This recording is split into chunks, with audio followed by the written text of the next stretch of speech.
Chiara lived with her father Lorenzo in a mountain town. The place, nestled in the Alps, was known for its marble industry.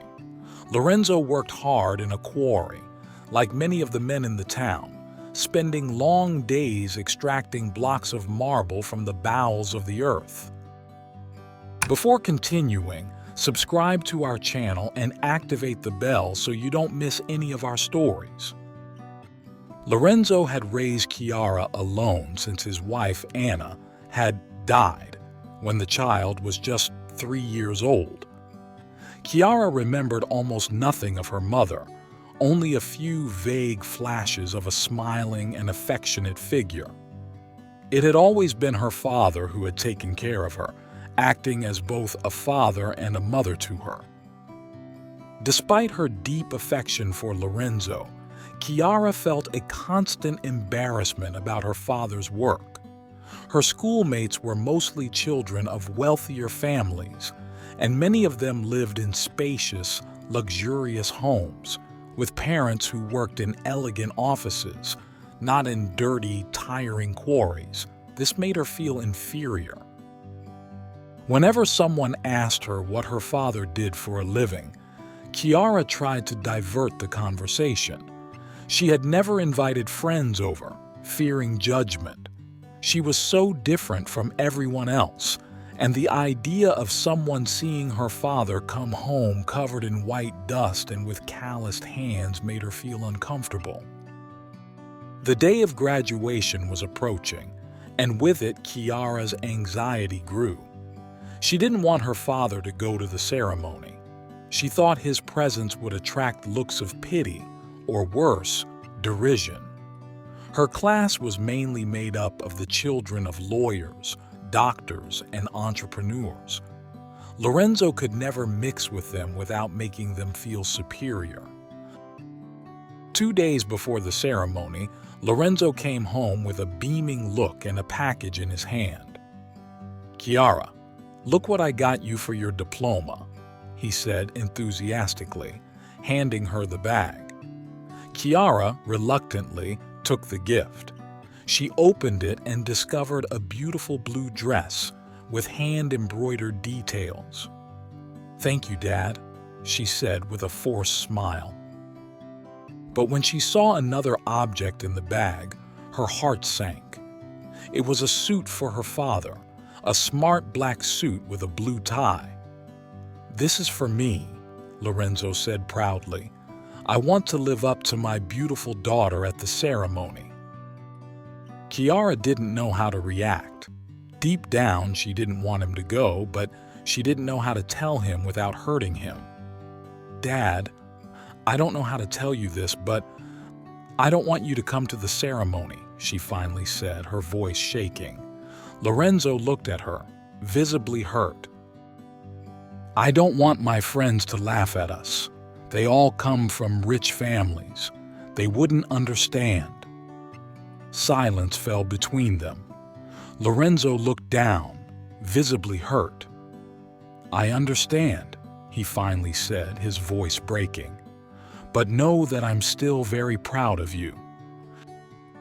Chiara felt the guilt growing inside her, but she couldn't free herself from the fear of being judged.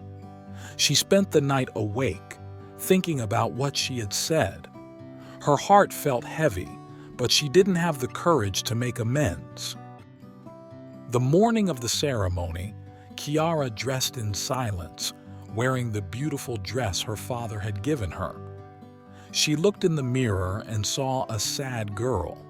Lorenzo asked her if he could at least accompany her.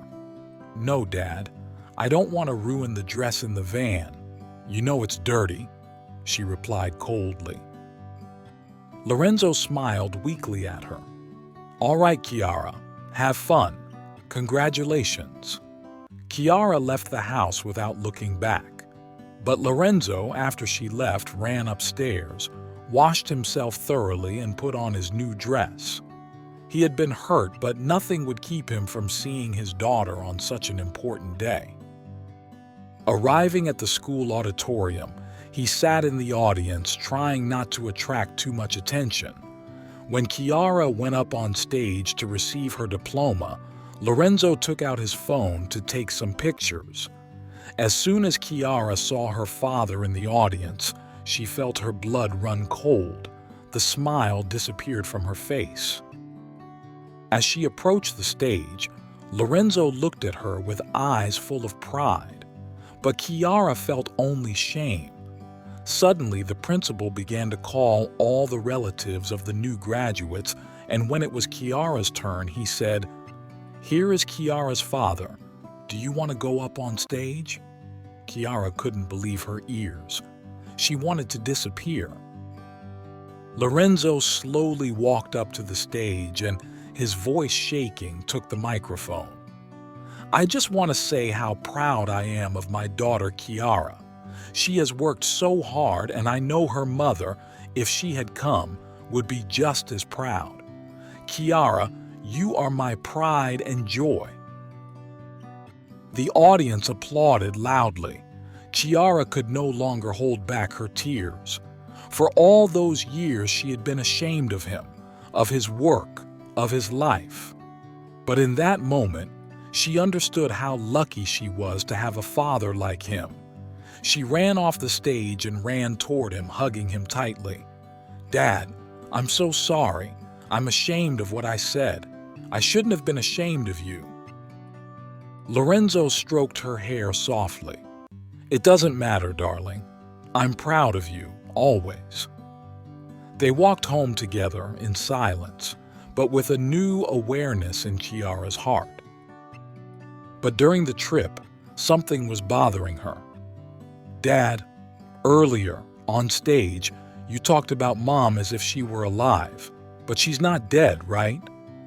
Lorenzo stopped the car. His gaze became serious. "Chiara, there's something I have to tell you. Your mother, she's not dead. She still lives here in this city."